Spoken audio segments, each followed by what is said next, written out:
Hello viewers, welcome back to my channel Home to Hotel Recipes. இன்னைக்கு நம்ம இந்த வீடியோல கறி கோலா சுவையில மீல் மேக்கர் கோலா உருண்டை எப்படி செய்யறதுன்னு பார்ப்போம். இப்போ எப்படி செய்யறதுன்னு பார்த்தறலாம். ஒரு பவுல்ல 1 கப் மீல் மேக்கர் எடுத்திருக்கேன். மீல் மேக்கர் வந்து சின்ன வெரைட்டியும் இருக்கும், பெரிய சைஸ்லயும் இருக்கும். நீங்க எது வேணா எடுத்துக்கலாம். நான் வந்து இன்னைக்கு சின்ன சைஸ் மீல் மேக்கர் எடுத்திருக்கேன். இப்போ இதுல 2 கப் நல்லா கொதிக்கிற தண்ணியை ஊத்திரலாம். ஊத்திட்டு மூடி வச்சிருங்க. ஒரு 10 நிமிஷம் நல்லா ஊறணும்.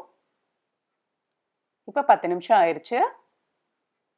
இப்போ பார்த்தீங்கன்னா மீல் மேக்கர் நல்லா ஊறி நல்லா சைஸ் நல்லா பெருசா இருக்கும் இது மாதிரி.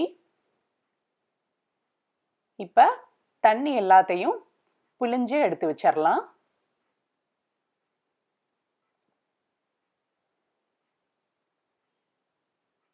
இப்போ நான் தண்ணி எல்லாத்தையும் புழிஞ்சிட்டு எடுத்து வச்சிருக்கேன். இப்போ ஒரு மிக்ஸி ஜார் எடுத்துக்கோங்க. இதில் இப்போ நம்ம வச்சுருந்த மீல் மேக்கரில் பாதி அளவை மட்டும் போட்டு அரைச்சி எடுத்துக்குவோம். மொத்தமாக போட்டுங்கன்னா அரைப்படாது, அதனால பாதி பாதியாக போட்டு தான் அரைக்கணும். இப்போ நல்லா அரைச்சி எடுத்துக்குவோம் நைஸாக. தண்ணி எதுவும் ஊற்றாமல் அரைக்கணும். இது மாதிரி வரும். இப்போ நான் இதை ஒரு பவுலில் மாற்றிடுறேன்.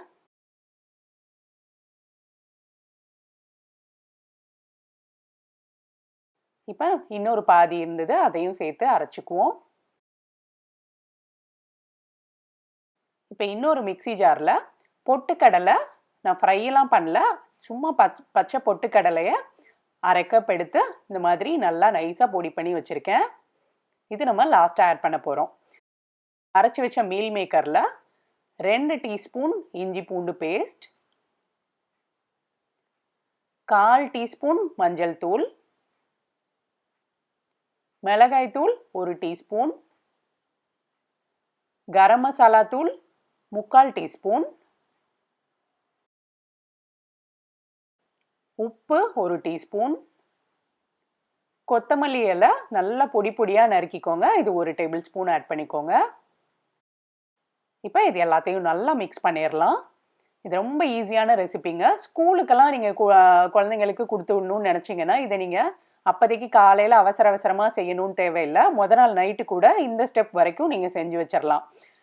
ஃப்ரிட்ஜில் ஒரு ஏர்டைட் பாக்ஸில் போட்டு இது மாதிரி செஞ்சு வச்சுருங்க. காலையில் எந்திரிச்சு இந்த பொட்டுக்கடலை மாவு மட்டும் சேர்த்துட்டு ஃப்ரை பண்ணி கொடுத்தீங்கன்னா ரொம்ப ஈஸியாக சீக்கிரமாக ரெடி பண்ணிடலாம் லஞ்ச் பாக்ஸில் வைக்கிறதுக்கு.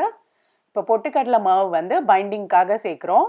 இது வந்து ஒரு 2 டீஸ்பூன் ஆட் பண்ணி மிக்ஸ் பண்ணுவோம்.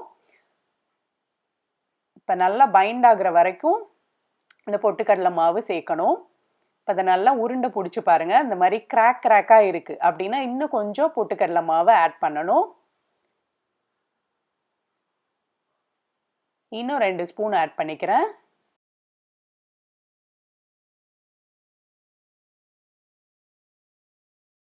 இப்போ நல்லா மிக்ஸ் பண்ணுங்க.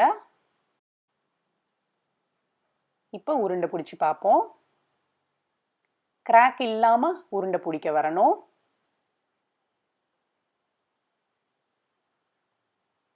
பார்த்தீங்கன்னா இப்போ ஒழுங்காக வந்திருக்கு. இதோட பொட்டுக்கடலை மாவு சேர்க்க வேண்டாம், போதும். இப்போ எல்லாத்தையும் நான் உருண்டை உருட்டிடுறேன். நான் வந்து பெரிய நெல்லிக்காய் சைஸில் உருண்டை உருட்டியிருக்கேன். இப்போ நம்ம எடுத்த 1 கப் மீல் மேக்கருக்கு 13 உருண்டை வருது நமக்கு. இப்போ நம்ம அடுத்து ஃப்ரை பண்ணிடலாம். இப்போ எண்ணெய் நல்லா காஞ்சிருச்சு. எண்ணெயோட அளவு வந்து அந்த உருண்டை வந்து மூழ்கிற அளவுக்கு எண்ணெய் இருக்கணும். எண்ணெய் நல்லா காஞ்சதுக்கப்புறமா அடுப்பு மீடியம் ஃப்ளேமில் வச்சுட்டு எல்லா உருண்டையும் போட்டுருவோம். மீடியம் ஃப்ளேம்லேயே வச்சு ஃப்ரை பண்ணணும். இது ரொம்ப ரொம்ப ஈஸியான ரெசிபி. நமக்கு கறி கோலா சுவையில் அப்படியே இருக்கும். நீங்கள் வந்து ஒரு தடவை செஞ்சு பாருங்கள், அடிக்கடி செய்ய ஆரம்பிச்சிருவீங்க. இப்போ பார்த்தீங்கன்னா லைட்டாக கலர் சேஞ்ச் ஆகிருக்கு. இன்னும் கொஞ்சம் டார்க் கலராக வரணும், டார்க் ப்ரௌன் கலரில் வரணும். இன்னும் கொஞ்சம் நேரம் ஃப்ரை ஆகட்டும்.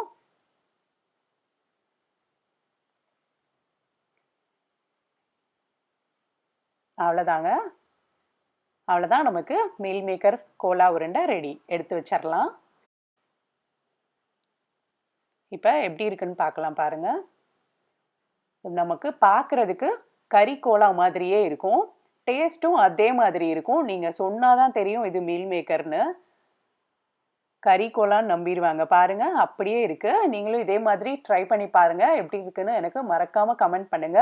இந்த வீடியோ உங்களுக்கு பிடிச்சிருந்தா லைக் கொடுங்க. ஹோம் டு ஹோட்டல் ரெசிபீஸை மறக்காம சப்ஸ்கிரைப் பண்ணிட்டு பெல் ஐக்கானை கிளிக் பண்ணிக்கோங்க. தேங்க்ஸ் ஃபார் வாட்சிங். பை.